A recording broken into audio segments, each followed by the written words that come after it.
여러분 안녕하십니까? 2023년 5월 12일 오늘도 생명의 삶의 말씀은 우리에게 사무엘하 17장 1절로 14절의 말씀이 되겠습니다. 제가 마지막 한 구절을 봉독합니다. 14절 압살롬과 온 이스라엘 사람들이 이르되 아렉 사람 후세의 계략은 아히도벨의 계략보다 낫다 하니 이는 여호와께서 압살롬에게 화를 내리려 하사 아히도벨의 좋은 계략을 물리치라고 명령하셨음이었더라. 아멘. 봉독한 이 말씀을 중심으로요, 선택의 갈림길에서 받아야 될 은혜라고 하는 제목으로 함께 하나님의 말씀을 나누겠습니다. 지금 우리는 2장부터 쭉 이어지고 있는 압살롬의 그 반역, 역모와 또 그 반란군에 가담한 많은 사람들이 있었다는 것과 그리고 다윗의 추종자들은 극히 소수가 되어서 지금 피난길에 올랐다는 내용을 지금 우리가 앞에서 보았습니다. 그리고 그때 이스라엘의 최고의 책사라고 할 만한 모략의 참 달인인 아히도벨이라고 하는 사람이 참 너무나도 안타깝게도 이 반란군의 진영 압살롬에게 붙어가지고 이제 다윗을 제거하고 이스라엘 나라를 압살롬에게 돌리려고 하는 그 중심에 섰다는 점에 대해서 매우 참 우리가 안타깝게 받았습니다. 그래서 첫 번째 그 아히도벨이 내었던 모략은 무엇이었는가 하면요, 우리 앞에 말씀에서 봤지요. 다윗이 궁전을 떠나 피난 가면서 궁전을 지키도록 10명의 후궁을 남겨두었는데 아히도벨이 모략을 베풉니다. 압살롬에게 왕이요, 부왕이 남겨놓고 간 후궁들과 공개적으로 동침하소서. 그렇게 함으로써 지금 백성들이 마음이 쭈삣쭈삣하는 거예요. 다윗 쪽 나중에 다시 또 압살롬과 다윗이 다시 이렇게 하해가 되어서 하나 되었을 때 자신들의 입장이 곤란해지거든요. 확실하게 선을 긋도록 압살롬 쪽에 붙도록 말하자면 다윗과 철천지 원수가 되게 만드는 전략으로서 강하게 나가게 하려고 후궁들과 동침하게 한 것이죠. 그리고 나서 이제 이스라엘의 민심이 확실하게 압살롬 쪽으로 붙게 만들었다 하고 이렇게 된 시점에서 두 번째 지금 내는 모략, 전략은 무엇입니까? 왕이요, 오래 갈 것도 없습니다. 오늘 밤에 나에게 군사 12,000명만 주시오. 내가 아주 그냥 급습해서 내가 다윗 한 사람만 내가 제거하고 남은 모든 다윗의 추종자들은 다 압살롬 당신에게 왕이 돌아오게 하겠다고 하는 그런 호언장담을 합니다. 왜냐하면 아히도벨이 생각할 때 자기의 이 전략은요 100% 성공률이 있는 그런 전략이거든요. 여러분, 당시에 우리가 그 상황을 보면요, 유대인 역사가 요세푸스의 글에 의하면 다윗을 추종했던 그 백성의 수요는 약 4,000명으로 잡아요. 그리고 압살롬의 그 반란군에 가담한 숫자는 약 5만 명. 나중에 우리가 18장 7절 말씀에 보면 최종적으로 마하나임 숲을 전투에서 다윗의 진영과 압살롬 진영이 이제 전투를 붙었지 않습니까? 그때 약 압살롬 진영의 군사가 2만 명 이상이 거기서 죽게 되거든요. 그런 거 보면 요세푸스의 글이 어느 정도 좀 신빙성이 있다, 이렇게 또 생각되는 것이, 어쨌든 온 이스라엘이 다 압살롬 쪽에 붙은 것처럼 되어버렸어요. 민심 위반이 온 거지요. 참 다윗이 참 그 초라한 피난 그 행렬이 지금 우리가 아는 대로 요리고 근처에 있는 요단강 나루터에 지금 잠시 그래서 휴식을 취하면서 어떻게 될 것인가, 참 풍전등화와 같은 운명입니다. 그때 다윗은 우리 앞에서 본 말씀처럼 그의 친구 후세 역시도 아히도벨 같은 그 모략 모사의 책사거든요. 네가 정말 나를 위한다면 예루살렘 성으로 들어가서 적진 깊숙이 지금 위장 침투를 시키는 것이죠. 그래서 그도 역시 책사니까 최고의 전략회의에서 캐내게 되는 고급 정보를 전부 다 이제 사독과 아비아다를 통해서 그 자녀들을 통해서 이렇게 이제 정탐 누트 또 다 지금 만들어 놓은 거 아니에요? 다윗은 그럴 수밖에 없는 거죠. 너무 지금 자기 추종자들이 숫자가 적으니까. 좀 그런 상황에서 지금 아히도벨이 아주 그냥 기가 막힌 전략을 내놓은 거예요. 오늘 밤에 그 습하면 문제는 끝난다. 더 이상 전쟁 길 갈 것 없다. 이 온 나라가 압살롬 당신에게로 돌아오게 된다. 자, 근데 여기서 이제 하나님의 개입이 나타나는 겁니다. 이 압살롬의 마음속에 요상하게, 이게 하나님이 주신 마음이기 때문에 그래요. 이 악한 자의 마음에도 하나님께서 그의 악한 도모를 패하게 하기 위해서 개입하신단 말이죠. 압살롬의 마음속에 요상한 마음이 우러났어요. 그 뭐냐면요. 야, 지금 여기 우리 지금 참모진 가운데 아히도벨 말고서도 후세라고 하는 또 이 책사가 있는데 그 사람 말도 한번 들어봐야 되겠다. 그래서 둘 중에 어떤 것이 더 좋은가 택하겠다는 거죠.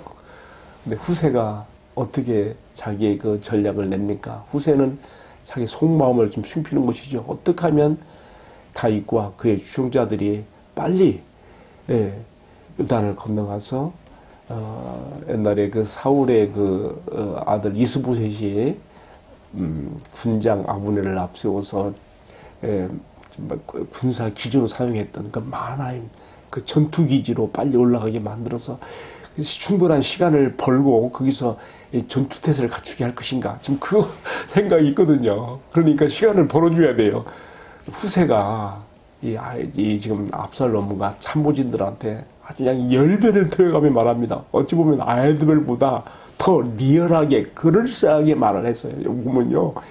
막 그 비유법까지 쓰고 막 과장법까지 쓰면서 막 그 자기 의견을 말하는 거죠. 맞아면 아히도벨은 기습 공격의 그 방법으로 이 전쟁을 제압하지 않은 것이었고 후세의 전략은 뭐냐면 압살롬의 군대 숫자가 훨씬 더 많으니까 이 군사의 우위적 힘을 이용해서 아주 그냥 이슬이 땅에 내리는 것처럼 덮치기식으로 만약에 다윗 왕이 오늘 한 성에 들어가 있다면 온 이스라엘이 다 나서가지고 그 성을 비유를 쓰는 거예요. 밧줄로 묶어서 이 바다로 끌어내려서 돌 하나 남지 않고 다 잠기게 하는 것처럼 그렇게 만드십시다. 그럴싸하게 들리는 거죠. 이 후세가 사용한 이 비유법, 과장법 이런 그 아주 그냥 침튀기는 그냥 그 열렬한 연변에 그냥 압살롬이 홀딱 넘어가는 거예요. 뿐만 아니라 다른 참모들도 다 이때는 아히도벨의 모략보다는 후세의 모략이 더 낫다. 그렇게 판단하게 되는 거죠. 오늘 말씀 마지막 구절에 그 나와 있잖아요. 압살롬과 온 이스라엘 사람들이 이르되 아렉 사람 후세의 계략은 아히도벨의 계략보다 낫다 하니 여러분 왜 압살롬과 또 그의 책사, 그의 참모들과 이스라엘 사람들이 왜 아히도벨의 그 모략보다 후세의 것을 선택하게 되느냐? 왜 그것이 더 그럴싸하게 보이고 성공 확률 100%로 보게 되느냐? 실제로 들어가면 그게 아닌데요. 왜? 이유는 한 가지예요. 이는 여호와께서 압살롬에게 화를 내리려 하사 아히도벨의 좋은 계략을 아히도벨의 계략이 좋은 거라 했어요. 이 좋은 계략을 물치게 하심이라. 이것이 오늘 말씀의 결론입니다. 한마디로 말하면 다른 게 아니에요. 전쟁의 승패는 하나님께 달렸고 하나님부터 나오는 것이며 또 전쟁은 군사적 힘보다 모략, 전략으로 싸우는 것인데 하나님께서 압살롬과 그 진영의 사람들의 그 마음의 선택과 결정을 말하자면 어리석게 만드시고 다윗의 왕권을 하나님께서 좀 보호하고 있다는 것. 비록 다윗이 범죄함으로 이 나라에 지금 변란이 일어나고 지금 쫓겨가는 시대가 되었지만 여전히 지금 하나님 오실 때 이 나라의 왕권은 어디 있는 거예요?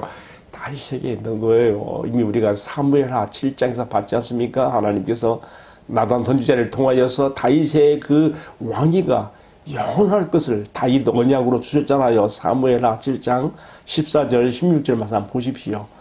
하나님의 말씀에는 변동이 없는 것입니다.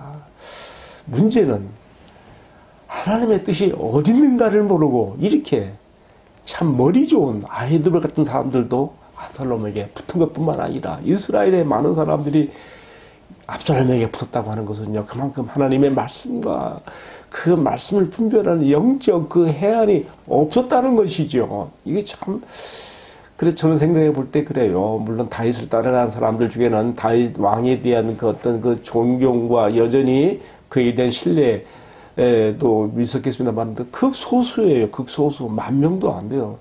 제가 앞에 말씀드렸지요. 유대인 역사가 요세푸스가 한 4,000명으로 그래서 기록을 했단 말이에요. 반면에 압살롬 쪽에는 5만 이상의 군사가 붙었고요. 여러분, 우리가 이 세상을 살아가면서 정말 하나님의 뜻이 어디 있는가? 내가 어떻게 선택하고 결정하는 것이 정말 바른 것인가? 우리가 선택의 갈림길에서 정말 하나님의 은혜를 받아야 할 일들이 너무나 많습니다. 국가적으로도 그렇고요. 우리 가정적으로도 그렇고요. 우리 회사, 기업, 사업적으로도 그렇고요. 우리 또 개인적으로도 또 진로를 남겨놓고 우리의 선택과 결정에 과연 하나님께서 내 마음을 주장하시고 내 마음을 움직여 주셔서 내가 바른 선택, 바른 지혜자의 길을 가게 하는 그 은혜가 필요한 것이죠. 저는 오늘의 말씀을 이렇게 묵상하고 깊이 생각해 보면서 오늘 이 말씀하고 시편 1편의 말씀이 다 서로 이렇게 참 매치된다 생각이 들어요. 시편 1편의 말씀 뭡니까? 시편 1편은 시편 전체 말씀의 서론적인 그런 시편이라고 생각이 드는데요. 잘 아는 대로 복 있는 사람의 길과 아니면 악인의 길, 의인의 길과 악인의 길의 갈림길, 복 있는 사람과 어리석은 자의 갈림길, 우리가 여기서 볼 수 있는데요. 정말 시편 1편에 나온 그 복 있는 자의 길, 의인의 길의 은혜를 우리가 받아야 되겠다. 그 생각을 해보게 되었습니다. 복 있는 사람은 악인의 꾀를 쫓지 아니하며 죄인의 길에 서지 아니하고 오만한 자의 자리에 앉지 아니하며 오직 여호와의 율법을 즐거워하여 그 율법을 주야로 묵상하는 자로다. 그는 마치 시냇가에 심겨진 나무가 사시사철 가뭄에도 그 뿌리를 깊이 수온에 두고 있기 때문에 마르지 아니함 같이, 그리고 때를 따라 철을 따라 열매를 맺은 것이 그렇다는 것이죠. 하나님의 말씀에, 하나님과 그의 말씀에 영향을 받고 지배를 받는, 그래서 그의 마음의 선택과 결정이 의롭고 바르고 지혜롭게 가는 자의 복을 우리가 받아야 된다는 것이죠. 여러분, 오늘 압살롬 진영에서 일어나고 있는 압살롬과 그 참모들, 백성들의 잘못된 선택으로 결국은 이 반란이 결국은 패전으로 끝나고 다시금 다윗이 왕위로 돌아오게 되는 일을 앞에 놓고 우리가 한번 생각해 보게 되는 말씀이죠. 자, 여러분, 오늘 말씀을 마치면서요, 한 가지 떠오르는 역사적 사건이 생각이 났어요. 뭐냐면요, 2차 대전 때 이제 독일군들이 막바지에 이르러서 수세에 몰리지요. 그때 연합군이 이 전쟁의 승패를 좌우할 말하자면 상륙작전을 감행해야 되는 것이죠. 영국에다 사령부 본부를 설치하고 그때요, 약 16만 명의 병력과 약 9,000대 이상의 군수 수송 차량들을 이동시켜야 되는데 이게 대단한 일이거든요. 얼마나 많은 피해가 있겠습니까? 그때 이제 반대로 또 독일 진영에서는요, 히틀러와 독일 진영에서는 연합군이 프랑스 말하자면 영국과 프랑스 사이에 도보 해협을 사해놓고 어떤 해안으로 상륙할 것인가에 대해서 미리 예상을 해야 되거든요. 그리고 거기에 대한 대비를 해야 되잖아요. 그리고 최종적으로 두 개의 예상 말하자면 상륙 거점을 정했어요. 뭐냐면 하나는 좀 북쪽에 있는 칼레라고 하는 그런 해안이에요. 도시예요. 칼레는 여러분 잘 아는 대로 노블레스 오블리주라고 하는 유명한 그 말이 나온 그 도시죠. 뭐 설명은 제가 생략하겠습니다. 또 남쪽에 노르망디라고 하는 그 지역을 택했습니다. 그래가지고 이 히틀러와 독일군 군사 그 협회에서 어떻게 선택했는가 하면요. 연합군이 반드시 이 칼레 쪽으로 상륙할 것이다. 그래가지고 독일군의 주력 부대와 무기들을 그쪽으로 쫙 집결시켜 놓고 노르망디는 하긴 했어도 좀 허술했거든요. 그런데 연합군의 선택은 어떻습니까? 칼레가 아닌 노르망디였단 말이에요. 생각해 보세요. 16만 군사 병력과 9,000대 이상의 군수 차량들을 이동시킬 때 얼마나 많은 정말 피해가 있겠습니까? 그러나 연합군의 선택이 옳았어요. 그들이 사령부 기지에서 지휘관들이 얼마나 기도를 많이 했겠어요. 우리가 잘 아는 대로 아이젠하워라든가 몽고메리라든가 등등 당시에 미국과 유럽, 영국, 유럽의 그 지휘관들이 정말 이 역사에 정말 이 어떤 대전환점을 앞에 놓고 정말 이대로 이대로 그냥 쓰러질 것인가 아니면 승리할 것인가 앞에 놓고 얼마나 기도했겠어요. 하나님께서 이 히틀러와 독일군들의 마음속에 어리석은 선택을 하게 만드셨고 연합군과 그 참모진들에게 지혜로운 마음을 바른 선택을 하게 만들어가지고 결국은 노르망디로 상륙해가지고 히틀러 부대 독일군을 동쪽으로 몰아내면서 결국은 승리하게 되는 거 아니겠습니까? 그 당시에 그 독일을 히틀러가 참 어리석은 선택을 해요. 사실 이 소련 당시 소비에트 연방을 건드려서는 승산이 없는데 우리가 잘 아는 대로 동장군의 그 유력 때문에 그냥 다 항복하고 막 거기서부터 밀리지 않습니까? 동쪽에서는 소련 군대, 서쪽에서는 연합군 부대에 의해서 결국은 이제 나중에 피하게 되는데요. 제가 왜 이 말씀을 드리는가 하면요. 어떤 중요한 일을 앞에 놓고 이 길이냐 저 길이냐라는 선택의 갈림길에 섰을 때에 정말 하나님께 은혜를 받아서 바른 선택, 지혜로운 자의 선택을 하는 것이 얼마나 귀한 것인가.